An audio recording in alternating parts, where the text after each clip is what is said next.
زه لیونی نه یم چې هسې څو کسان رانیسم زه لیونی نه یم چې هسې څو کسان رانیسم چې خوشحال خان خټک حمزه یا غنی خان رانیسم بلکې چې څوک په عالمانو پسې رد بد وایي نن به د جړلې نه زه هغه شاعران رانیسم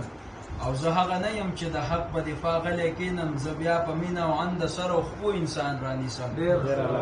زه هغه نه یم چې د حق په دفاع غلی کینم زه بیا په مینه او عند سر او خپو انسان رانیسم او که مې د حرب په شان قبر بیابان ته یوسې یریږم نه زه دې د هلته نه پیریان رانیسم که مې د حرب په شان قبر بیابان ته یوسې یریږم نه زه دې د هلته نه پیریان رانیسم او منم ملنګ یم خو چې کله سر تلی کې کېدم بیا ستا په شانتې زورور او ظالمان رانیسم که مې د حرب په شان قبر بیابان ته یوسې یریږم نه زه دې د هلته نه پیریان رانیسم او منم ملنګ یم خو چې کله سر تلی کې کېږدم بیا ستا په شانتې زورور او ظالمان رانیسم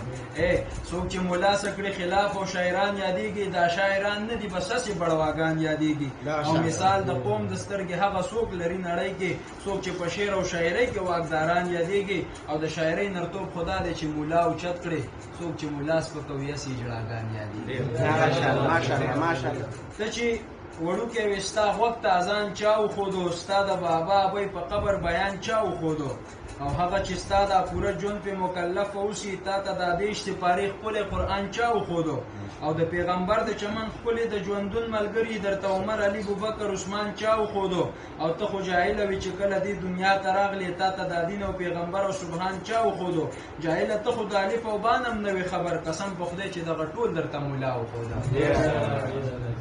او ظالمه تا ته جهنم او جنت چا په مخ کړل تا ته الفت او محبت عقیدت چا په مخ کړل ته که شاعر د پښتو د ادب خبر یې تا ته پښتو کلچر او درون ثقافت چا په مخ کړل لکه چې ښکته ځمکه پورته وي اسمان شاعره درته د دې نړۍ عزت او ذلت چا په مخ کړل خو ته لګیایې په هر وخت د ملا په خلاف ته خو تیاره غواړې او سعی کړې رڼا په خلاف او تا ته که نن پیاله کې زهر او سبا کې شات وي ته بیا هم نن خوښې او اوسې د سبا په خلاف ظالمه دا خو وارثان د پیغمبر یادېږي او ته جاهله یې لګیا رسول الله په خلاف او ژبه دې کړ کړ که رتبت زما ملا ته وایي ای حسینه سبا لګیا شي د الله په خلاف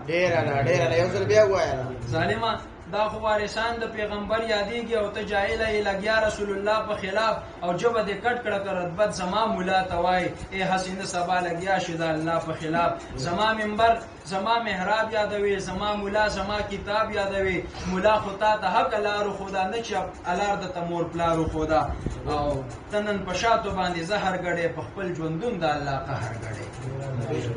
دا چې نفرت د عالمانو عقیدې نه وکړو لکه نفرت چې د غیرت او ولولې نه وکړو د الله حکم د عزت د عالمانو کوي شیطان ابلیس شو چې انکار یې د سجدې نه وکړو دا چې نفرت د عالمانو عقیدې نه وکړو لکه نفرت چې د غیرت او ولولې نه وکړو د الله حکم د عزت د عالمانو کوي شیطان ابلیس شو چې انکار یې د سجدې نه وکړو او ځان له به پاتې شي مختورې به د خاورې وخوري کله رحلت چې د خپلوان و درې نه وکړو خلک د لاش نه به د کرکه کوي نه به درځي کله چې د انکار کله ملا د جنازې نه وکړو ځان له به پاتې شي مختورې به د خاورې وخوري کله رحلت چې د خپلوان و درې نه وکړو او خلک د لاش نه به د کرکه کوي نه به درځي چې د انکار کله ملا د جنازې را وکړو جمع غفیره شي د یک او د تنها د وجې نن ته چې نن دی ویله شوي د سبا د وجې او تا د ملا خلاف نن خپله شاعري کړه خرڅه په رڼا توری دی د لږې شان دنیا د وجې د فتنې دور د حالات وایي کافر اوسېږه ته مسلمان یې ګوره نن د دې ملا د وجې تا ته جمع غفیره شي د یک او د تنها د وجې نن ته چې نن دی ویلې شوي د سبا د وجې او تا د ملا خلاف نن خپله شاعري کړه خرڅه په رڼا توری ږدي د لږې شان دنیا د وجې د فتنې دور د حالات وایي کافر اوسېږه ته مسلمان یې ګوره نن د دې ملا د وجې او ژبه قلا د هم بلا د پښتو متل دی قلا بلا شوی شاعره ستا وینا د وجې او تا ځان ذلیله کړو په خپلې شاعرۍ شاعره ځکه دوکه شوې په دې لږې دنیاګۍ شاعره ته چې رخسار او نرۍ شونډې او وربل یادوې شعر کې د اخواته او دې خواته جنۍ شاعره او ته خو د قوم سترګه یادېږي لږ غیرت خو وکړه د تا نه ولې هېره شوې ملالۍ شاعره ته خو د قوم سترګه یادېږي لږ غیرت خو وکړه د تا نه ولې هېره شوې ملالۍ شاعره نن ستا شاعره ژبه زه په شاعرۍ رانیسم لکه چې تندر کله ونیسي سپوږمۍ شاعره او ته بې لګامه یې لګام درته د شعر اچوم جوړ درنه هېره د نشه د طالبۍ شاعره او چې غویا وران شي ټکېدو سره خسي یادېږي اوس به زه ستا د شاعرۍ ټپو مګی شاعره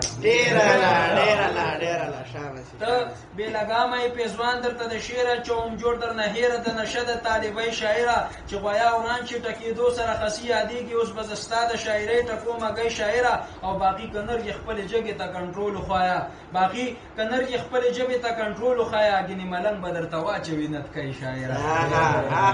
ومنم چې ته ډېرې ژورې وایې ته د شعرونو ملغلرې وایې نه د پښتو نه د تهذیب خبر یې ته خو ټټو ته هم کچرې وایې او د دوو ټکو او دوو پیسو دپاره ته جینکو پسې سندرې وایې چې د ملا خلاف یې درکړي تا ته نو بیا روپۍ ته هم ډالرې وایې او چې فرشتې چا ته وزرې خورئ هغه ملا پسې خبرې وایې معلومه دا شوه د پیسې بچی یا د انډیا یا امریکې بچی د عالمانو څخه چې بغض ساتي ته د یهودو فلسفې بچی ته په شرابو او په بنګو مړ یې ته د دوبړۍ او د باجې بچی د مسلمان خلاف چې کړي خبرې ته هم د هغې برطانیې بچی ای په خپل عقل کې هوښیار شاعره د خپلې خاورې څخه غدار شاعره ته نن په علم کې تیارې اچوې د خدای په قهر ګناهګار شاعره د بنګ باجې په شان خبرې کړې ته د بې غیرت اواز ستار شاعره او هله به پوه شي په خپل اصل ژوندون چې کله شي الله ته پیار شاعره اے په خپل عقل کې هوښیار شاعره د خپلې خاورې څخه غدار شاعره ته نن په علم کې تیارې اچوې د خدای په قهر ګناهګار شاعره د بنګ باجې په شان خبرې کړې ته د بې غیرت اواز ستار شاعره او هله به پوه شي په خپل اصل ژوندون چې کله شي الله ته پیار شاعره د اوتو باوتو نه توبه وباسه د حق وینا نه فلسفه وباسه ژبې قلم ته د ایمان وښایه ژوند نه فاسده عقیده وباسه او قلم په خیال ږده لیکلو سره د شاعرۍ نه د غصه وباسه ځکه غصه کې عقل کار پرېږدي ځان نه د اسره غوندې لمبه وباسه ته مزین کړه په تهذیب شعرونه ترېنه سرې شونډې په تاسه وباسه ګندګیري او د نشو رسمونه هم د شرابو ته پیاله وباسه ستا شاعري د سرو ګلونو نه وږمه وباسي زما د قوم د اتفاق نه زمزمه وباسي او شعر د ملا خلاف د کفر زړه کې لارې کوي لکه د ایوي غوی چې ځمکه کې قلبه وباسي ستا شاعري د سرو ګلونو نه وږمه وباسي زما د قوم د اتفاق نه زمزمه وباسي او شعر د ملا خلاف د کفر زړه کې لارې کوي لکه د ایوي غوی چې ځمکه کې قلبه وباسي تا په یو څو ټکو په شعر کړله پښتو بدنامه ستا دا پښتو ګوره ادب نه سلیقه وباسي او شاعره ته چې د ملا خلاف شعرونه لیکي شاعره ته چې د ملا خلاف شعرونه لیکي ستا شاعري د شاعرانو نه پرده وباسي او ملنګ اوس داسې شاعران به رانه نه خلاصېږي هله به خلاصي چې د سر و خپو توبه وباسي ډېره ده ماشاءالله ماشاءالله